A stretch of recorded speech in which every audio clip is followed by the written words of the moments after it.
Hello. Hi, hi, hi.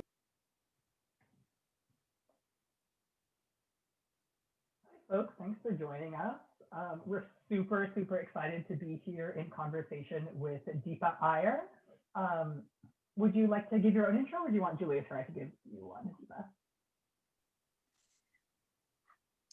Hi, can you hear me okay? Mhm. Okay, excellent. Hi, everyone. Thank you so much for being here. And Julius and Kieran, thank you for that. I was like on it, listening to every word. So I'm excited to talk about it. Sure. So my name is Deepa Iyer. I am currently coming to you from Silver Spring, Maryland. And I am a writer and an activist and a lawyer. I work in an organization called the Building Movement Project. So excited to be in conversation with all of you. Thank you for joining us, Deepa. And I believe that we're also going to put, for everybody watching, we're going to put some links in the chat as well for Deepa and also her work. Um, the reason why we brought Deepa into this discussion, post-show discussion, is because if you don't know about Deepa, now you do, because her work is truly inspiring. But also, when we were creating this episode, we knew that we wanted it to be devised and produced pretty much within the same month and to respond to a current political event. So when we decided that we knew we wanted it to talk about what was happening after the election, we thought it was important, like pertinent and important to have someone share their work that really shines a light on what political change actually looks like, and not just for grands, like not just for the whole nation, but also individually and also inside of our communities. And I think that Deepa's work really represents that, and we're going to get into that in a few seconds. And we have a whole bunch of questions for her and for you all, but I just wanted to talk about that to say that it's really, I don't know, kismet that we get to create this work, be in conversation with a fantastic social activist, and we get to do it for you guys. So yeah, it's always just a thank you, a thank you, thank you, thank you. So, but the first question is for Deepa, obviously, because I keep talking about the work, but I'm not actually saying the name of it. But Deepa, I wanted to have you kind of describe your curriculum for social change roles, because I know that it's been kind of circulating around the internet. And I know that even by sharing this information about this event with some people, they were like, oh my gosh, you're talking to Deepa. And I was like, yes, of course. But for those of you listening, Deepa created a curriculum about how we can kind of survey our own social change ecosystem in order to figure out what is the best role for us to fill to kind of help a central social change goal. And Deepa, I wanted to have you describe that, obviously much better than I did right now. So yeah, please. Yeah, no worries. I'm also going to drop a link into the chat where folks can find what the framework is. It's called the Social Change Ecosystem Map, and just like you said, Julius, it is a way for us to thank you. It is a way for us to identify what roles we might be able to play when it comes to furthering and advancing social change, whether it's a cause that we're connected to, like the land tax cause that you mentioned earlier, for Native communities and being in solidarity, or whether it is around a political response. So it allows us to identify what roles we might play that are aligned with the values and causes that we care about. And the framework is simple, and yet I think it can produce some profound observations and revelations. There is a reflection guide that goes with it, sort of a curriculum that takes you through a lot of questions to do some self awareness and self reflection. And I would say really quickly, what you talked about earlier in the show, even. or the episode that you all filmed and developed, it's very clear that, political figures aren't going to save us, right? And so at some level, we need to actually look inside and figure out what is each of our commitments to social change and how are we going to show up. That it has to be a daily lifestyle integration. It can't be something that we respond to when there's a crisis. And so this particular framework, I think, enables us and invites us to identify the roles that we might play and also recognize that we're connected to each other. That's why it's sort of like got an ecosystem approach to it, just like our bodies and nature. Social change too can thrive only when it's done in partnership and solidarity. And so that is why it's called a social change ecosystem framework. So I'll pause there, but happy to, talk more about it as we move forward. Yes, of course. Thank you so much. If I think that the question, as we're all looking at this social change ecosystem map, I think it's the first question for me is about barriers, that any barriers that you, Deepa, might see when you're trying to like discuss this, or even intellectual barriers. Because when I was first starting to learn it, and as I continue to learn it, because like you said, it's an ongoing process, I think for me, there was a really big intellectual barrier to try to figure out like, hey, my mind doesn't actually think like this, if that makes any sense. I don't actually currently think of social change in kind of an ecosystem format. So even when I was like learning about this framework, I think that for me that was the first step. So I guess I just wanted to ask, what other barriers you might see when trying to show people this framework, or when you're trying to teach people the framework? Yeah, and I'm curious to know if your understanding of it, Julius, has evolved as you've been thinking about it more. But I would say there are a few, barriers or roadblocks that come up. One is that people aren't actually necessarily used to thinking about their work, or how they show up as a role. We're so, I think, in this capitalist society we live in, regardless of what arena of work you're in, we're so used to thinking ourselves by our job titles. And this is not a framework that aligns with your job title, right? There's no director or, in any sort of role like that. So you have to really think about not just the role, the job title that you have, but how you show up.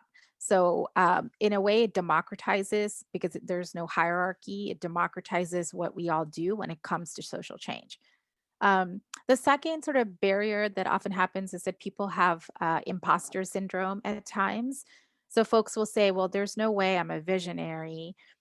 There's no way that I am a guide, right? And so, again, really thinking a little bit more about, well, you can be a guide if you're a mentor to someone. You can be a guide if you're actually mentoring young artists to think about social change in a particular way. That makes you a guide, right? Or people will say, well, I'm not a storyteller. I don't have any skills around, being an artist. And then I often say, our grandmothers are storytellers, right? They're preserving our cultures, our histories, and they are passing it on and documenting it through oral history. So there are lots of ways in which we think we couldn't actually fall into those roles, where I think that can be a roadblock. And then I think the only other thing I would say is that folks oftentimes don't feel that social change is something that they do or should do. It's sort of this sense of, well, that's relegated to, high profile activists. That is relegated to people who are protesting on the street. And I think there's a sense of letting go of our power, that it's someone else's responsibility and someone else will take care of it. So then we ourselves don't see ourselves as being social change agents, which we are if we care about a community or a cause that makes society better. That society can be defined as a school, a community, a neighborhood, right? It doesn't have to be like a whole country. But if we are in service to that, then we are indeed people who care about and are advancing social change.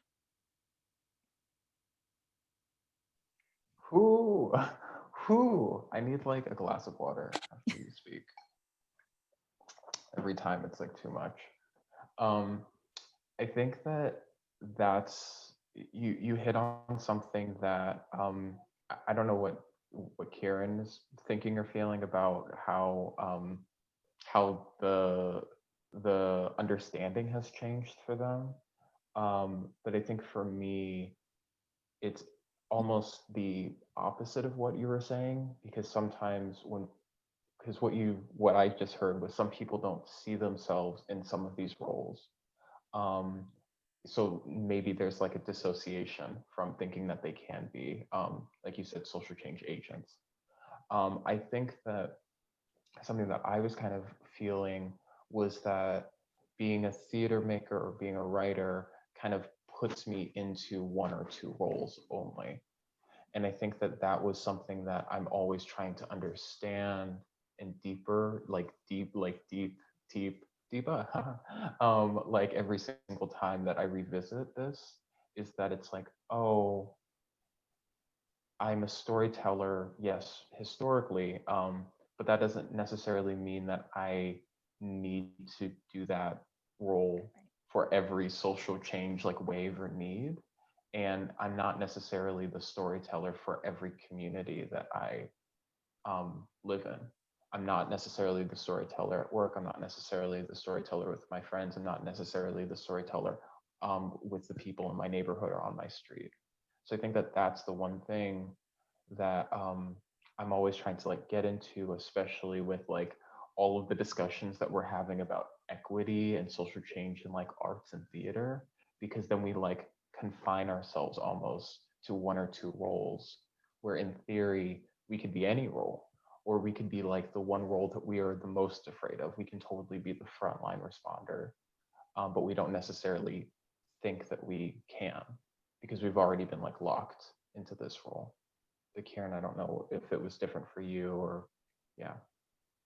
Uh, one thing that I think I've learned as we've worked with this, well, a couple things. I feel like based on just how they're named, people tend to associate themselves with certain ones without actually looking at like what the purpose is behind that. So like most of the people we've talked to are like, oh, I'm a theater artist, I'm a storyteller, but don't really look at like, why are we telling these stories? Are we telling these to try to heal? Are we providing care? Are we weaving connections together? Are we like building a foundation? Why are we telling these stories?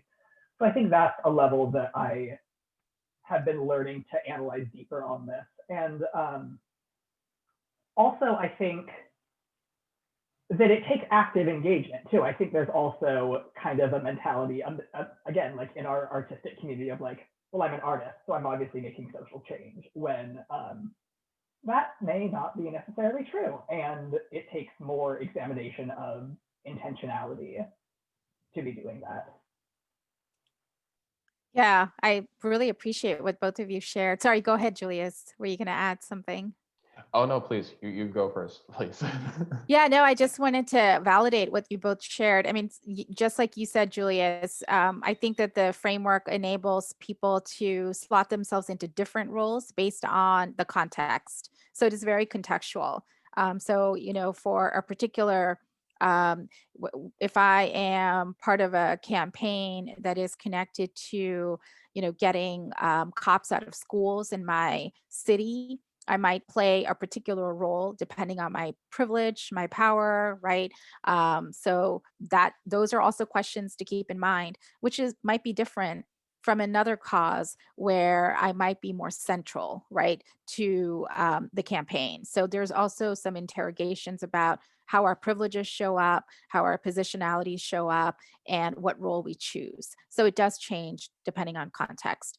And then, as you said, Kieran, yeah, I think that oftentimes we don't think about the purpose for which we are actually playing the role. So, I've talked to a lot of young folks who are drawn to this framework, but then will say to me, well, I'm not a visionary, right? Because I'm not, I don't have the experience, the wisdom, the discernment. And then as we kind of talk about it more, it's really clear that those young folks that are visionaries, because they actually are the ones oftentimes thinking out of the box. They're not constrained by, well, it has to be a certain way in order for us to get to XYZ, right? And so I think that it is a tool of self-awareness. And that's one of the things that I think people can use it for, but it's multi-layered, and it does require folks to sit with it and think on it and then come back to it.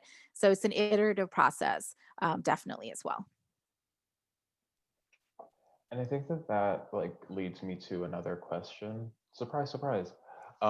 Because that brings up to me the differences between different mindsets when you're entering the framework or when you're trying to understand the framework, in the same way that we're trying to like unlearn aspects of like white supremacy or capitalism that are so ingrained in us and the way that we like create things and do things. I guess I just want to ask, like, how has the curriculum implementation, I guess, or the teaching of it changed? Because originally you created, I believe, last year or the year before, but now with 2020, it feels A, extremely relevant, and B, very, very necessary. So I guess I just wanted to say, like, similar how um, the framework might change in one's mind depending on the person or their background. How has the framework and the teaching of it changed over the course of this year?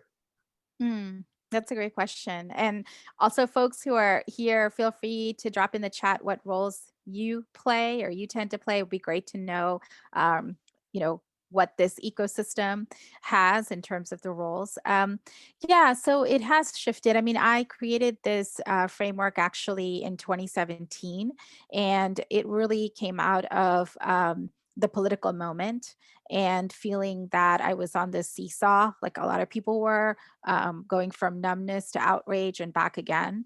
And also feeling that really everything I did was a game of whack-a-mole. I was doing a lot of work on, protesting against the Muslim ban, against a lot of the immigration policies, and just felt like every time we got far on one end, another issue would come up again. So just was feeling distracted, didn't know where my role was. And that's really what led me to think about, well, what have people done in other environments that I've been part of, other organizations, other formations, and these roles kind of came to me as ones that people have played. This year, it has, like you said, Julia's changed quite a bit because, well, I should say that it's become, I think, a little bit more resonant because we have had a number of generational moments this year that have really taxed us, right? And that have made us interrogate, what do I do with all this swirling stuff that is happening around me? So the pandemic caused us to take a pause, right? The uprisings over the summer, following the murder of George Floyd and many others, that made us actually again pay attention to anti-Black racism in this country and how pervasive it is.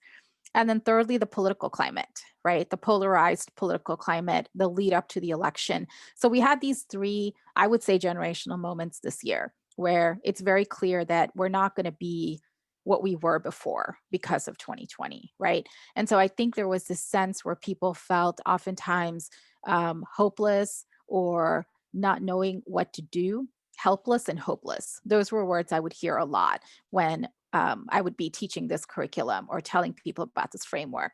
And I think it was an anchor to say, okay, in the context of this pandemic, in the context of anti-Black uprising, the uprisings against anti-Black racism, what kinds of roles do I play? How do I show up? How do I show up, for example, in terms of the protests, if I don't feel like I can go out and protest because of the pandemic? I can't be a frontline responder and I can't be a disruptor. And so, does that mean that I have no role to play? And the response would be no, of course we have roles to play, right? So you could be a caregiver to the frontline responders. You could be a caregiver to Black colleagues that you are connected to. You could be a weaver who tries to actually make connections in your city, between different communities so that you are connecting them to a set of rallies that are happening. And so there are lots of different ways in which people could use this framework to respond to these three different generational moments. And I think what I'm thinking about now, which kind of I think connects to the um, what we saw right earlier, is what do we do now, right? If we're not in a crisis, seemingly, or if there isn't some big generational moment, how do people think about themselves vis-a-vis social change? You're like Yeah, I literally think. Oh, sorry. taking, ooh, no, you're taking like the words like and emotions out of my, out of me and just like putting it on display. Kieran, go ahead, please. Please, please. Just like even moving that forward, like the continuation, looking to the Yeah. future and using this map. I think there is, and part of why we made this piece is there seems to be a perception that like, okay, we now have the liberal in the White House. Now we can all chill for a little bit. And like, no, that's not true. There's still a lot of change to be done. We still have to be aware of these things. Just because the president isn't tweeting about hiring private military contractors to topple foreign democracies doesn't mean he's not doing it. So even, and again, like looking at different contexts too, there's in our immediate, if we're going to a protest in our community, what role do we play? But also like when we see that people are being put to death for criticizing the monarchy in Thailand, like how do we like bring this to a global perspective? I think that's something that we as a society need to put a lot more thought into. Yeah, I totally agree. And I don't have all the answers to that. Julius, go ahead. You were. No, it's okay. Please, you respond to that before I say anything. Go, go, go. Yeah. No, I think those are like questions I struggle with too, Kieran. And I don't have answers to all of them. But what I could say is that I think like we need to really take some time to think about how social change movements, as well as those of us who are, committed to social change, are going to show up right now, particularly in the United States. Um, I think that there is this sense of it's going to be okay. It's not as bad as it was the last 4 years. We can take a step back. It'll be handled. There isn't a crisis, right? And we really have to make sure that we don't kind of go with that thinking, because we actually have opportunities now that we didn't have before to actually move the needle forward, right? Not take it back, but to actually move it forward. And so the accountability that you all talked about in the episode, the people power that we need to continue to actually build is critical. This is not the time to chill.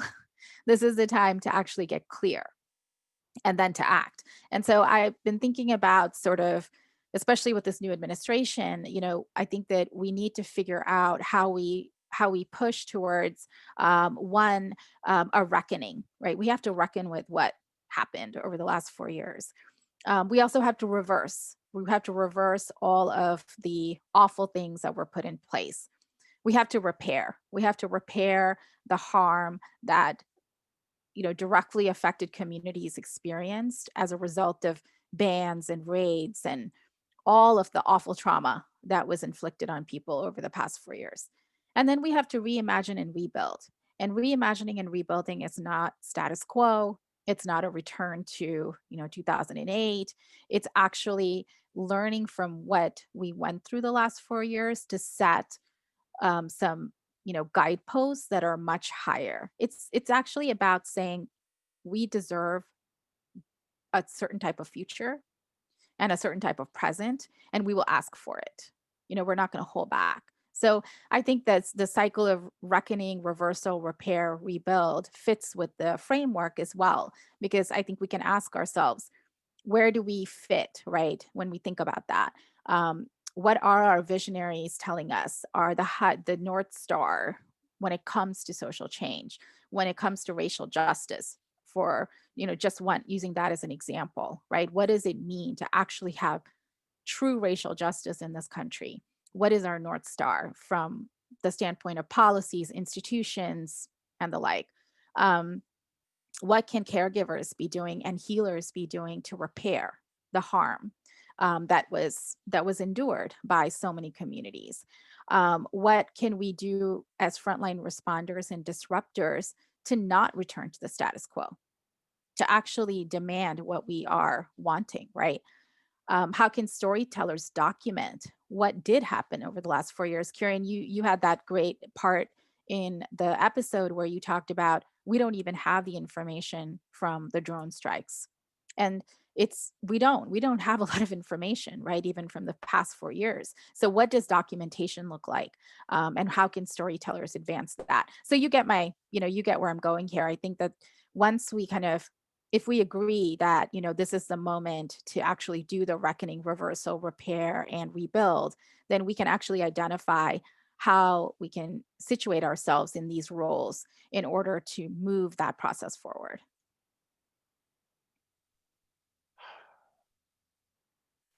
Before I ask another question, just like let's just sit in that for 1 second.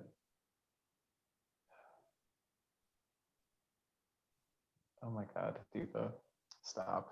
And by stop, I mean never stop, please. um, I think that leads to maybe a final question or maybe like a penultimate question. Um, because something that you just brought up leads me to something that I was feeling this year, which was needing time to think about the ecosystem or the community that I was in, but also in a time of like crisis, needing to fix something right away or feeling like I need to fix something right away. And of course, I can look back at that now and say, okay, there was an urgency that was coming from either anxiety or coming from my society that was trying to be like fix, fix, fix, fix, fix. And I think that the moment that the episode represents is also because I was saying, or my character was saying, like we just needed a collective breath, but I didn't realize how deep that was when I balanced it with the both of just the mental weight of this year, but also like the anxiety push to be like, what are we doing? What are we Yeah. doing? And that type of, energy trying to continue that, I didn't realize that I also needed a break from that. That when I said that, it was representing these two mechanisms kind of going on. So I guess I just want to like ask is, what advice do you have for people when starting to enter this framework or starting to question themselves or question their role in their ecosystem? Because for me, it's so much trying to like figure out when I have to step back and reevaluate and reanalyze, even though that's not where my body wants to do. Yeah. My body wants to get out and change things right now. So yeah, I guess that's just my question is like, what advice do you have when people are like faced with all of this stuff, but then they still have to like take this crucial step of analyzing their moment first? Right. It is so hard to do. And honestly, one of the reasons I even developed this framework is because I don't do that well myself, and I never have. I think, especially for people of color, there is the sense of urgency that we live with because stuff is and has been really difficult for generations, right? And so it is embedded in the way that we're vigilant, we are on guard. That's just the orientation we have. And I think the last 4 years has deepen that sense of being on guard. The collective breath you talked about in the episode, I totally felt. And when you said, you said something like, or your character said, Black people need to feel safe before they can actually go out there and do X, Y, Z. And I think that's really real. Like I resonated with that as a non-Black person of color. That if you're always on guard and if you're always in this fight stance, like the warrior stance, right? It is very difficult to have the big picture. It is very difficult to work on your own healing. It is very difficult to have a more effective way of responding. And I think a lot of our movements and our movement leaders are stuck in that stance, right? Because they have to be. They have to fight. They have to be warriors. And so part of what this framework invites people to do is to stop, not for like weeks and months, but just to stop for like 2 to 3 hours, right? To actually stop and take a look at how have I, so the reflection guide that accompanies the framework has a lot of questions like, what roles do I typically play and why? And when I've shown up in those ways, how has it affected me psychically, spiritually, physically, emotionally? And people oftentimes who do the framework will say things to me like, yeah, I recognize that I play 6 out of 10 roles, and maybe this is why I'm constantly fatigued. Or maybe this is why, I don't feel like I'm getting anywhere. Like we just do the same campaigns over and over. We don't really move anything forward, and everyone's burning out. So I think it allows us to actually take the pause to do the reflection and then to recognize and identify whether we, as you said, need to step back for a little bit, let others take on roles. And that's why it's an ecosystem, because there's no way any of us can do this by ourselves, right? Um, I think it was Grace Lee Boggs, has this amazing quote about how it's not a question of critical mass, it's about a question of critical connections. And what she meant by that is that we're in relationship to each other. So if we trust each other, right? If I can trust that I don't need to be a frontline responder because I need to take the time to heal and reflect and play a different role, I know that there are enough frontline responders that I'm in relationship with who are going to get it right. So it's about trusting others as well to take the space that maybe we used to play, and then taking some time to reevaluate how am I going to show up, how can I rejuvenate, how can I actually think about mentoring someone else. So asking those questions also enables us to actually be effective and productive and not constantly feel like we're in a state of trauma and burning out and fatigue.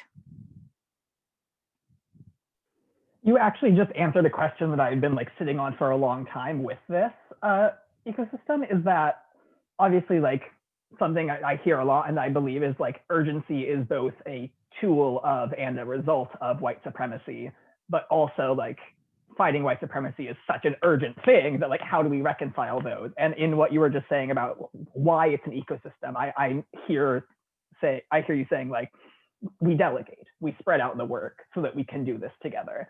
And so that just seems really, really powerful to me.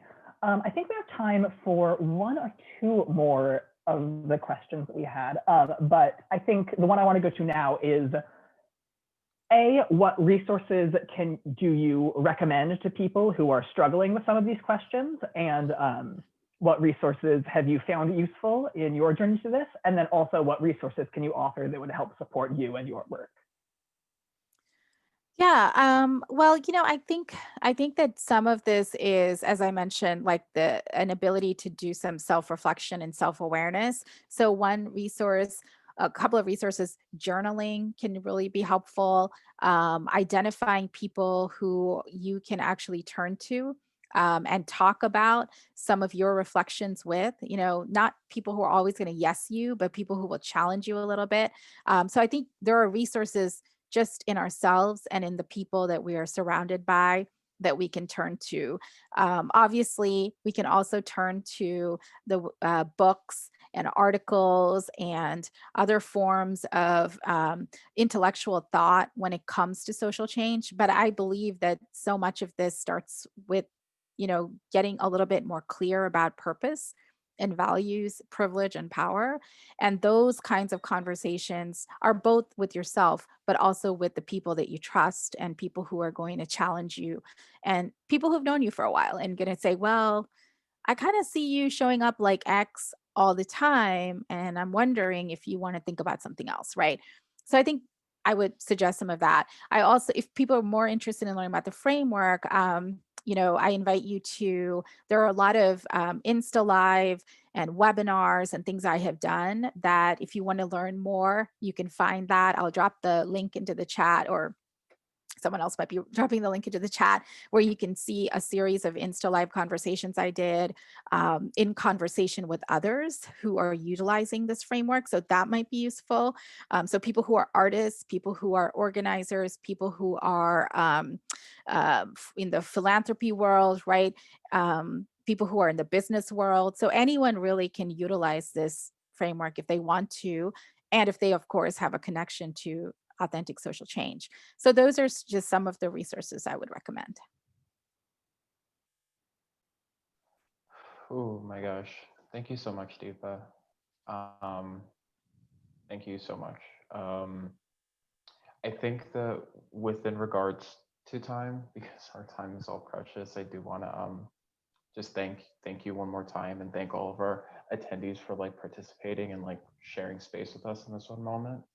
I think that the one thing that I always remember about this is that, and the framework and the curriculum is that it is so much like a seed that pushes and grows out little by little by little inside of all of our ecosystems and communities. So I really, really appreciate the reminder that one of the first things to do when you're going into this work or any social change work is to fortify yourself and your ecosystem, like in the process of asking these big questions to yourself, to the world, to your community.